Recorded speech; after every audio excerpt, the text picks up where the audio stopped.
ഇനി നോക്കാൻ പോകുന്നത് എക്കണോമിക് സിസ്റ്റം എന്താണ് എന്നുള്ളത്. എക്കണോമിക് സിസ്റ്റം എന്ന് പറയുന്ന ഒരു കാര്യം, ഇതാണ് ശരിക്കും എത്രത്തോളം ഒരു എക്കണോമിയിൽ ഒരു ഓർഗനൈസേഷന് അതിന്റെ പ്രൊഡക്റ്റീവ് റിസോഴ്സസിനെ ഓൺ ചെയ്യാനും കൺട്രോൾ ചെയ്യാനും പറ്റും എന്ന് ഡിറ്റർമിൻ ചെയ്യും.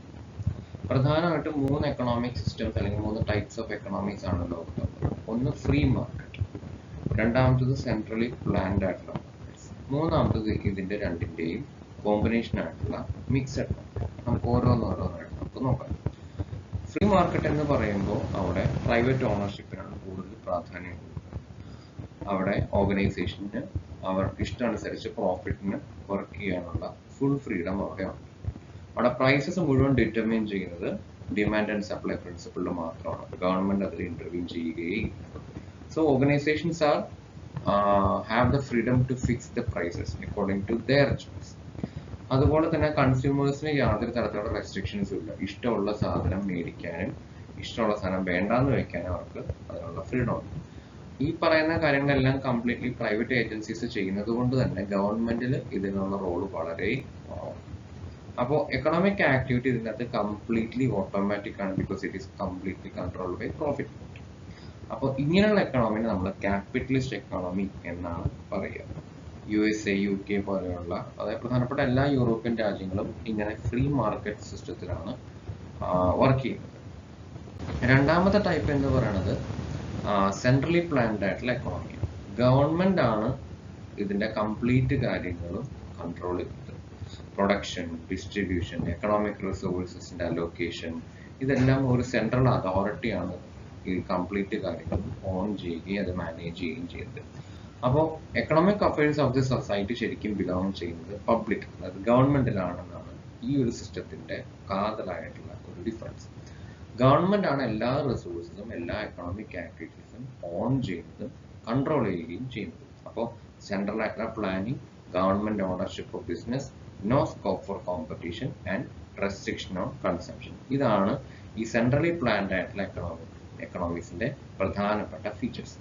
അപ്പൊ ഇതിനെ സോഷ്യലിസ്റ്റ് എക്കോണമി എന്നും പറയാറുണ്ട്. അതുപോലെ തന്നെ സ്റ്റേറ്റ് ക്യാപിറ്റലിസം എന്നും ഇതിനെ പറയാറുണ്ട്.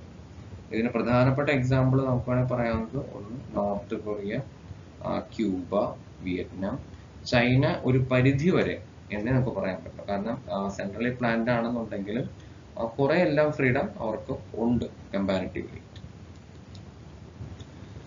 മൂന്നാമത്തെ ടൈപ്പ് എന്ന് പറയുന്നത് ആദ്യം പറഞ്ഞ രണ്ടിന്റെയും ഒരു കോമ്പിനേഷൻ ആണ്. Certain features of capitalism, socialism അവർ ഷെയർ ചെയ്യുന്നുണ്ട്. അവിടെ പബ്ലിക്കും പ്രൈവറ്റും ഈ പറയുന്ന രണ്ട് സെക്ടേഴ്സും അവിടെ കോ എക്സിസ്റ്റ് ചെയ്യുന്നുണ്ട്. ഗവൺമെന്റ് കംപ്ലീറ്റ് കൺട്രോൾ അല്ല, പക്ഷെ ചില കാര്യങ്ങളിൽ ഗവൺമെന്റ് റെഗുലേഷൻസ് വഴി ചില കൺട്രോളുകൾ അവിടെ വെക്കുന്നുണ്ട്, so as to maintain a level playing field. അപ്പോൾ അവിടെ പ്രൈവറ്റ് എന്റർപ്രൈസസിന് സഫീഷ്യന്റ് ആയിട്ടുള്ള ഫ്രീഡം ഉണ്ട്, some sort of control and command. ചില കാര്യങ്ങൾ ചെയ്യാൻ ഫുൾ ഫ്രീഡവും ചില കാര്യങ്ങൾ ചെയ്യാൻ റെസ്ട്രിക്റ്റഡ് ആയിട്ടുള്ള ഫ്രീഡവും അവിടെ ഉണ്ട്. ചില കാര്യങ്ങൾ നമ്മൾ പെർമിഷൻ എടുക്കണം, ലൈസൻസ് എടുക്കണം എന്നൊക്കെ പറയുന്നത് പോലെ ചില കാര്യങ്ങളുടെ അവിടെ റെസ്ട്രിക്ഷൻസ് ഉണ്ട്.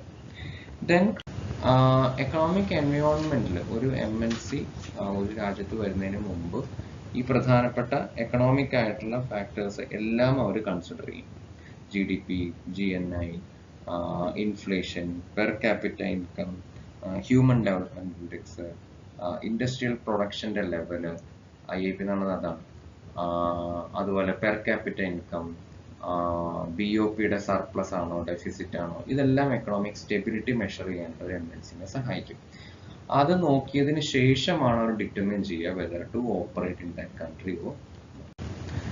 ദെൻ അടുത്തൊരു ഫാക്ടർ എന്ന് പറയുന്നത് എക്കണോമിക് ഫ്രീഡം എന്ന് പറയുന്ന ഒരു കാര്യം. എക്കണോമിക് ഫ്രീഡം എന്ന് പറയുമ്പോൾ എത്രത്തോളം freedom as an organisation you have to operate in a particular country. അത് ശരിക്കും ഒരു ലിബർട്ടിയുടെ ഒരു ക്രൂഷ്യൽ ആയിട്ടൊരു കോമ്പോണന്റ് ആണ്. ഇത് ഒരു ഓർഗനൈസേഷനെ മാത്രമല്ല, ഓരോ രാജ്യത്തെയും ഇൻഡിവിജ്വൽസിനെ പോലും എംപവർ ചെയ്യുന്ന ഒരു കാര്യമാണ്. എക്കണോമിക് ഫ്രീഡം കൂടുതലുള്ള ഒരു രാജ്യമാണെന്നുണ്ടെങ്കിൽ അവിടുത്തെ ഹ്യൂമൻ റിസോഴ്സിന് ഇഷ്ടമുള്ള രീതിയിൽ കാര്യങ്ങൾ ചെയ്യാനും വർക്ക് ചെയ്യാനും പ്രൊഡ്യൂസ് ചെയ്യാനും കൺസ്യൂം ചെയ്യാനും സ്വന്തമായിട്ട് കാര്യങ്ങൾ ഓൺ ചെയ്യാനും ഇഷ്ടമുള്ള ട്രേഡ് സെലക്ട് ചെയ്യാനും ഇഷ്ടമുള്ള സ്ഥലത്ത് പോയിട്ട് ഇൻവെസ്റ്റ് ചെയ്യാനുള്ള കംപ്ലീറ്റ് ഫ്രീഡം അവിടെ ഉണ്ട്. അപ്പൊ highest form of economic freedom എന്ന് പറയുമ്പോൾ absolute right of ownership, property ownership ആണ്. അവിടെ ആരും നിങ്ങളെ റെസ്ട്രിക്ട് ചെയ്യും. അവിടെ ഫ്രീ മൂവ്മെന്റ് ഓഫ് ലേബർ ഉണ്ട്, ക്യാപിറ്റൽ ഉണ്ട്, ഗുഡ്സ് ഉണ്ട്. പക്ഷെ ആ ഒരു അബ്സല്യൂട്ട് ആബ്സെൻസ് നേരെ തിരിച്ചെന്ന് പറയുമ്പോൾ ഒരു സിറ്റിസന് ഒരു കാര്യവും ചെയ്യാനുള്ള ഫ്രീഡം ഇല്ലാത്ത ഒരു സാഹചര്യം.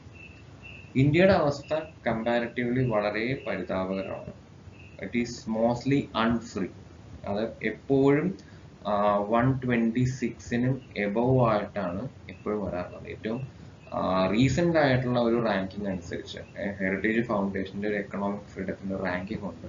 ആ റാങ്കിങ് അനുസരിച്ച് 2026 ഫെബ്രുവരി പ്രകാരം ഇന്ത്യയുടെ റാങ്ക് 132 ആണ്, 132. ഓക്കെ, അപ്പോൾ എക്കണോമിക് ഫ്രീഡം. അപ്പോൾ ഇത്രയും കാര്യങ്ങളാണ് നമ്മൾ ഈ വീഡിയോസിൽ നമ്മൾ നോക്കിയത്.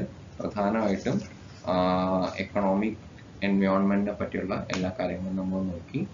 മേജർ ആയിട്ടുള്ള ഫാക്ടേഴ്സ് എന്തെല്ലാമാണ്, എക്കണോമിക് കണ്ടീഷൻസ് എന്തെല്ലാമാണെന്ന് നോക്കി, എക്കണോമിക് സ്ട്രക്ചേഴ്സ് ഏതെല്ലാമാണെന്ന് നമ്മൾ പഠിച്ചു.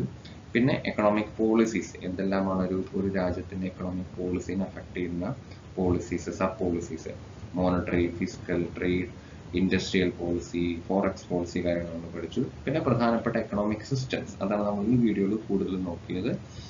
3 തരത്തിലുള്ള സിസ്റ്റംസ് ഉണ്ട്. ഫ്രീ മാർക്കറ്റ് ഉണ്ട്, സെൻട്രൽ പ്ലാൻഡ് ഉണ്ട്, മിക്സ്ഡ് എക്കോണമി ഉണ്ട്. പിന്നെ നമ്മൾ നോക്കിയത് എക്കണോമിക് ഫ്രീഡം എന്താണ് എന്നുള്ളതാണ്. അതുപോലെ ഇന്ത്യയുടെ എക്കണോമിക് ഫ്രീഡത്തിന്റെ റാങ്കും നമ്മൾ പഠിച്ചു. 132ാമത്തെ റാങ്കാണ് in 2026 according to heritage foundation. Okay, thank U.